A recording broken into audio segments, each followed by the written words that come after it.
Up here in Minnesota we have a story of why kids can't go into the woods near Rochester. In '69 a guy named Douglas, can't remember exactly, got his name pulled in the draft. Went to Vietnam. 3 years into his tour his friend stepped on a landmine. Killed his squatty and shrapnel nearly took his eye out. Sarg called in a chopper to take him and his buddy back. They were doing runs elsewhere and couldn't get one until the next day. Troops set up camp. Next day Douglas is the only one at the IS. Viet Cong showed up and slit everyone's throats in the night. Must have thought Douglas was dead already. Douglas is sent home and awarded a Purple Heart. Moved back in with his mom. She notices he's acting really weird. Example, she went to work and as she left he was staring straight forward in the living room, no radio or anything. She gets home 8 hours later, asked him what he did. Acts like he just woke up and says he was sitting, asked her if she had to go to work. Example, mother comes downstairs when she hears something at 4 in the morning. It's Douglas eating peanut butter. The glass jar shattered when he opened it. He was eating glass and peanut butter. Mother takes him to the Mayo Clinic in Rochester. Doctors give him a CAT scan. Notice a huge mass in his head. Not a tumor though. Closer analysis showed it was a partially developed brain. Apparently he absorbed a twin to the womb but it fucked with his brain development. Running theory was that a mix of the shockwave and shrapnel impact caused a concussion. While his brain was recovering the partially developed one started to take charge in a way. Even when he was healed it could take over his actions now. Doctors set up surgery to have it removed. Day before the operation Douglas breaks the window and escaped the hospital. They say he uses his marine training to survive off the land not too far from the clinic. If your cat or dog goes missing, you don't look for it. If you see a shelter in the woods, leave. My cousin and I had gone to San Antonio, and we had heard rumors of some haunted railroad tracks. The story was, a school bus full of children had stalled on these tracks with a train coming. The train was going too fast for there to be time to get the children off. So they all died. When we finally found the tracks, we stopped the car, parking it right on the railroad tracks. We were both a little nervous, and scared, and waited for something to happen. Just when we were about to leave, the car started rolling. We were both too freaked out to do any more than grab each other and gasp, eyes wide, mouths open. After what seemed like an eternity, but was actually less than 5 minutes tops, the car stopped rolling. We looked around, and we were off the railroad tracks. Now, that may not seem spooky, but what we saw next scared us enough to jump back in the car and make the 6-hour trip home that night. Both of us got out of the car and walked around to the back. After the first 6-hour drive, our car had accumulated quite a bit of dust on it. That's not scary, no. But what was scary was the little sets of handprints all over the back of the car. All the size of children's hands. When I was like 9 to 13 years I'd have a certain set of dreams where I would be tormented by a crazy red-headed woman. It started when I was 9 when me and some neighborhood kids were exploring the woods behind my parents' house. We came across what appeared to be an old abandoned cabin in the far back of the 14 acres. Upon exploring the cabin me and my friends discovered a picture of an old red-headed woman and who we presumed to be her husband. Something about the woman didn't sit right with me. As if her picture was alive and I could feel her energy staring at me. Well, I go home and all is well for a while, just about forget about the woman. One night I'm laying in bed trying to sleep and I have a dream where the said woman was chasing me and torturing me. I manage to escape from her and end up in a room with no exits inside her cabin. I wake up. This dream occurs over and over again, to the point now I'm losing sleep and it's affecting my schooling. As I said, this continued off and on from when I was 9 to right about 13. My parents had purchased another house directly across the road from the old house. Me and the 2 friends are having a sleepover in my new room, which looks directly into the old house. We are hanging out listening to music and talking about 13-year-old bullshit. When my one friend notices that a light came on in the house next door. Everyone made jokes about it and moved on, but I was entranced by this light. Like something was calling me back to this house. I was able to pull myself from the trance and continue on as normal. Me and two buddies turn in for the night. All three wake up at the same time freaking out. We all describe the same dream, which was just a black backdrop with a red-headed old woman staring at us, smiling. Never speak of this again, move on with life. Next encounter: I'm 20 years old, about to have my first kid. Staying in parents' house still but moving out shortly. I have a dream I'm in the cabin. There's red-headed old bitch. She says she's gonna haunt my son the same way she haunted me. I get angry and I tell her, fuck you, you will not bother my child. We have epic argument about how am I gonna stop her. I grabbed the picture of her and her husband, in dreamland, and told her that I don't believe in her anymore, and I tossed the fucking picture into a fire that was burning in the cabin. Then I wake up. 28 now with 2 kids. Never seen the bitch again. I'm going to Greentext since it's a pain in the ass on mobile. Right after September 11th I graduated from the ILIA and took a job as an airport police officer. I moonlit in a small town as a aluminum extrusion foundry night watchman. One of my duties was to go to a satellite facility and check the locks. As I did this one early morning, I passed a corridor that had a locked, glass office door at the end. Out of the corner of my right eye, I to this day swear I saw the back of a leg like someone was going past the door. I went down and tried the handle, locked. I went to the other side of the production office, which would offer a view down the hall. I thought I saw the person in. Nothing, door was similarly locked. I noted the time and wrote down that I thought I saw someone. I was approached by the full-time guy a few days later who asked me to rewrite what I wrote. He said, if the HR woman who hired you found out you think you saw a ghost, she'll fire you. So I just rewrote it.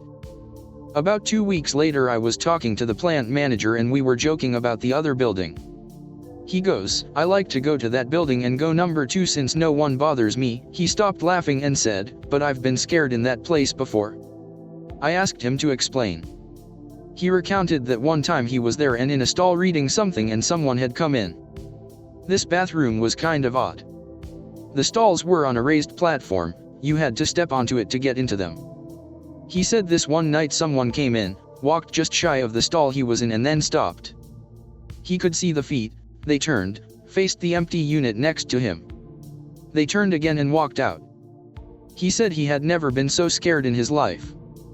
He finished up and went out to check the alarm box. When you came in after it was set on, you had to enter a code, but the last code entered was his from 30 minutes prior. This was my only spooky job thing in my entire career so far. Working at a bar in Chicago while going to college. This was an old building with multiple floors.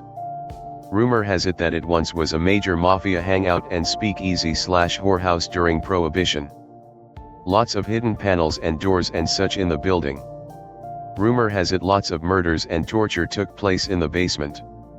Basement rooms all have tile floor and walls with attachment for hoses. Rather strange for a bar, but you could wash down the walls and floor and it would all go down these drains in the floor.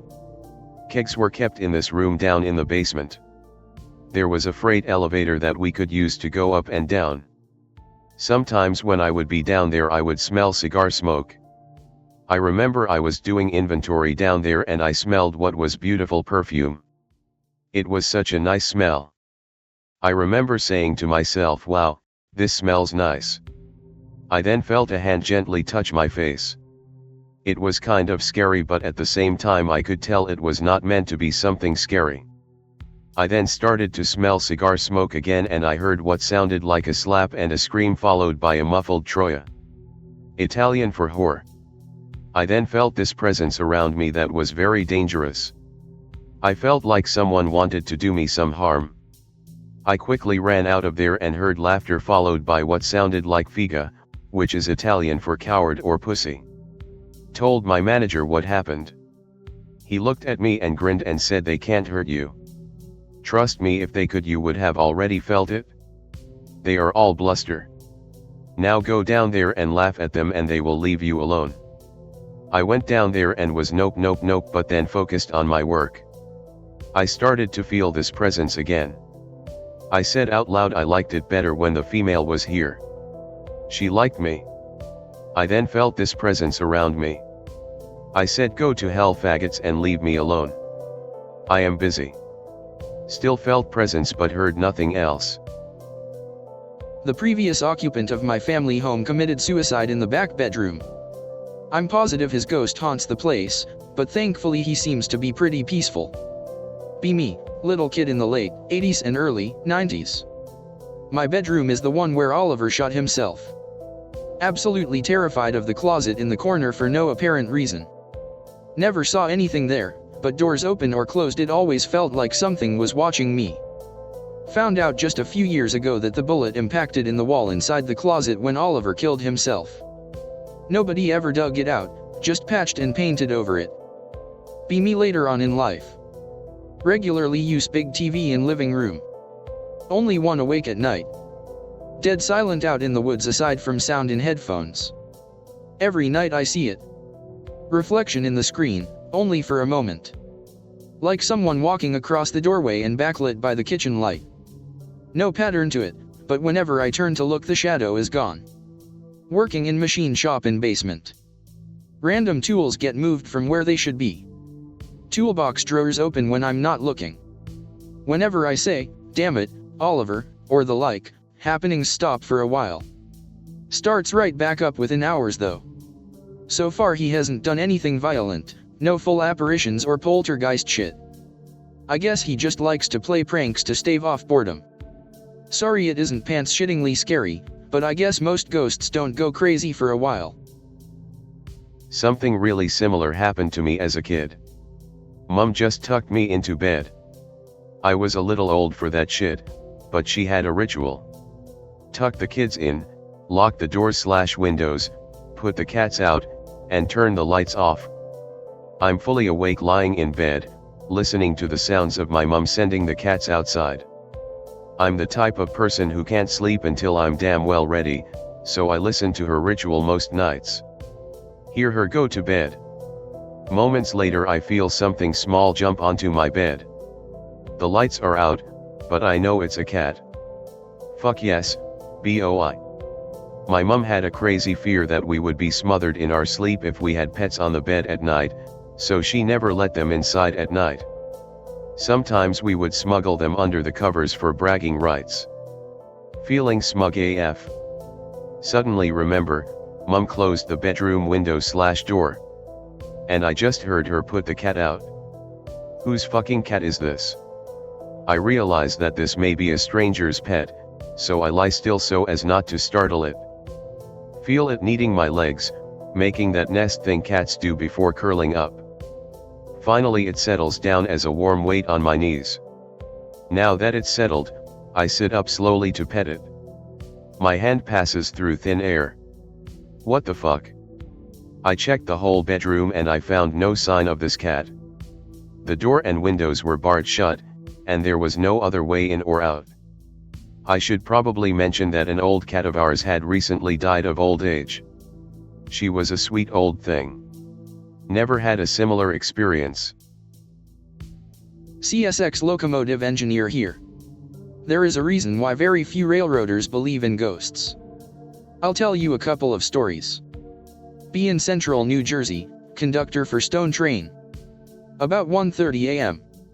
Pass abandoned Reading Railroad Station building. Misty face in window. We called it in, but there was no evidence of intrusion or anything. Be in Selkirk, New York. Large railroad yard. About 4 a.m. in October. Hear multiple chimes of an Alco, sounded like a model from the 1950s. No such locomotive exists in the area, and the spot it came from has no access roads, so it couldn't have been a guy with an air horn mounted on his truck. Be me. Passing site of fatal chassis system crash from the 1980s in West Virginia. Mid-afternoon. Both of us, my engineer and I, see what appears to be another train headed straight in our direction. This makes little sense, but both of us go into oh shit mode for obvious reasons. I hear a voice say, "You've fucked another one." Engineer is a black man with an obviously black voice. This sounds like a white guy. Right before going into emergency, realize there is nothing coming. Both of us swear up and down that we saw SD-42s in light orange, chassis system colors, from a distance on the downgrade. It's funny though, I haven't heard much actual stories from guys at CSX. Norfolk Southern on the other hand. One guy was attacked in his dream on a nightly basis by the red-eyed, disfigured sprite of a guy who committed suicide just outside of a tunnel. Another guy stated that he saw a black mist, and smelled sulfur when he passed an abandoned farm with a odd barn on it. We later found out that the barn housed partially eaten human remains. Another guy passed the site of an Indian burial ground while on the extra board working a 3 a.m. job. Shortly after, he found a charred bird feather in the toilet.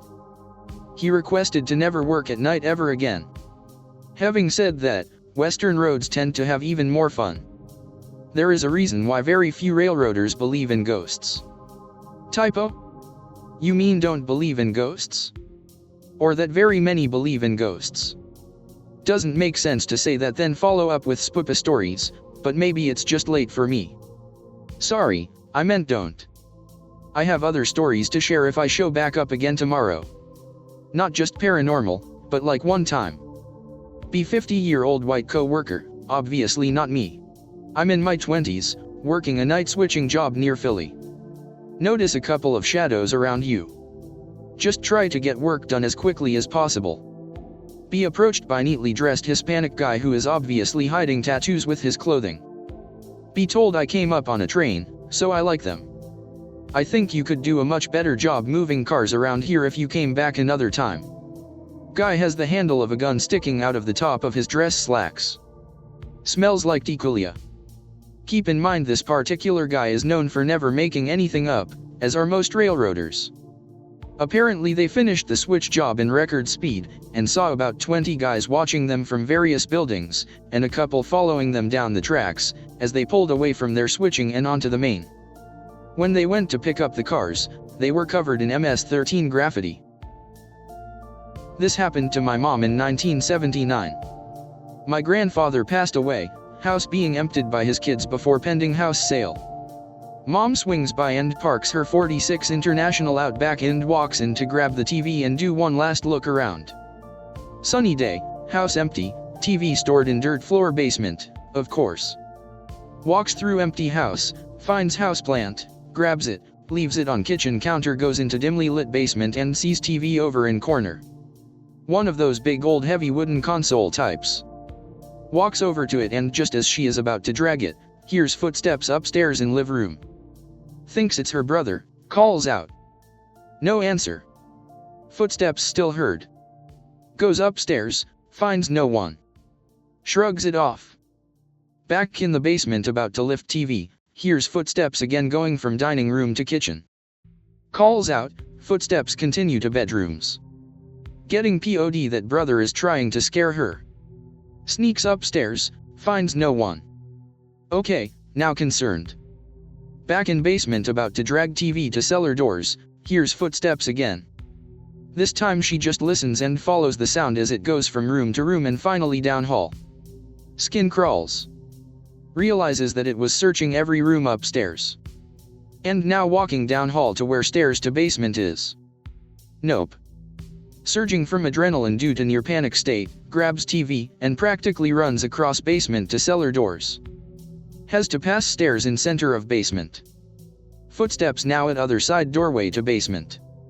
As she passes stairs gets goosebumps from hell, she said she felt extreme pressure not to look upstairs. She later recalls that side of her vision is black as if her mind was blanking it out for her safety.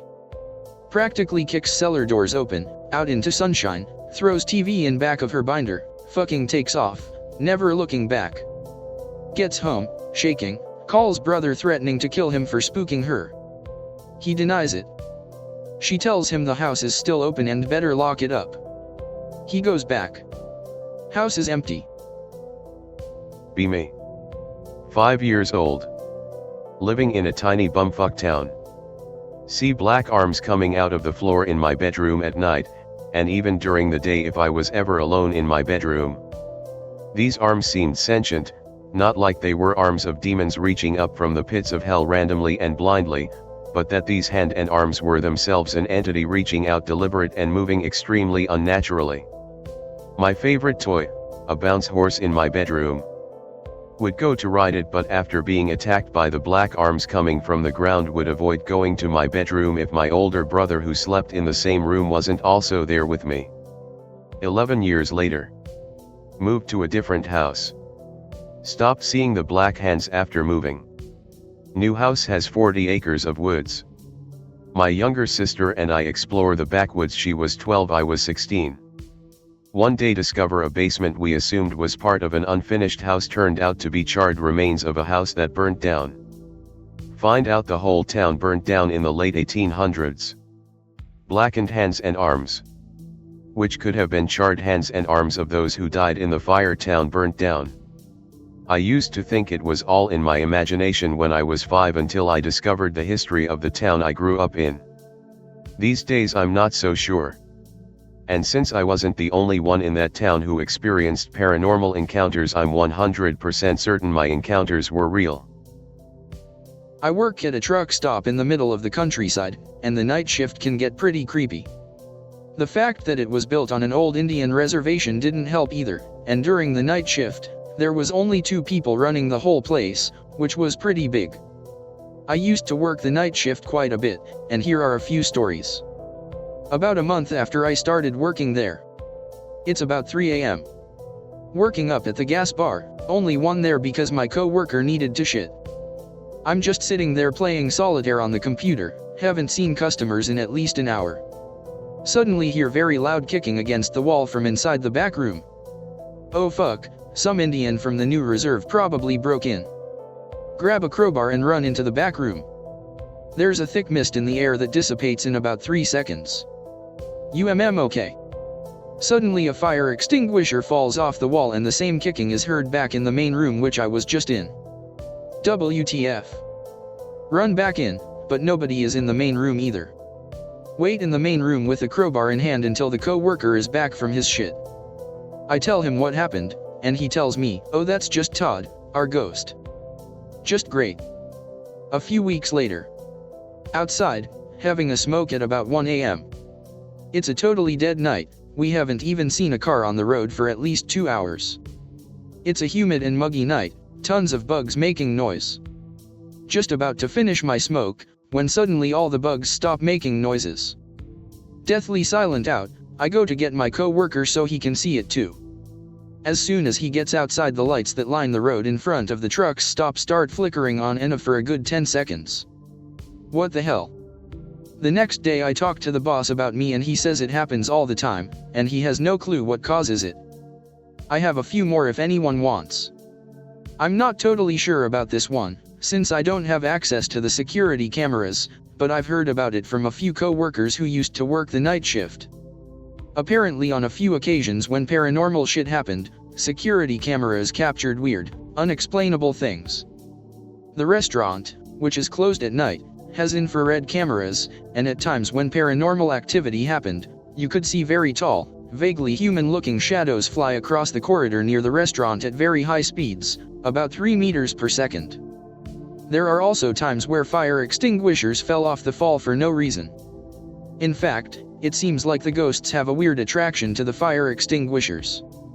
One time when I was heading to the washroom near the office, which is adjacent to the restaurant, I heard a loud bang and scraping from inside of the locked office.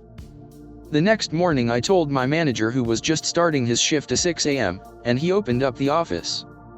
There was a fire extinguisher that was about half the room away from its original spot, and it was resting up against the main door. The main door was also really scratched up, so it must have been flying pretty fast before it hit it. Can we get a creepy workplaces thread going, like a in a job thread or something? I'll start with my experience. Be 1 year ago. Start working as a janitor. My job is to vacuum all 8 floors of this large building holding multiple firms. It's an ES job, but doesn't pay well, just something to make me quick money while going to school. It seems pretty normal at first, big empty buildings always creeped me out a bit, but that was all. Suddenly get scared as shit in newly refurbished office opened on 2nd floor. Feel like something's watching me. Have 2 co-workers, a younger lady and an older lady, 25 and 50 plus respectively. The younger one is very nice, we chat often. We both are wary of the old lady, we were both hired recently, but she has been there 10 plus years. She seems nice, but she is very jumpy and shy. She wears earplugs all the time, even though her job makes no noise, and she is overall strange, sometimes would run really fast past dark windows, or talk to herself. One of the few things she says to me is, "This place has gotten far creepier lately."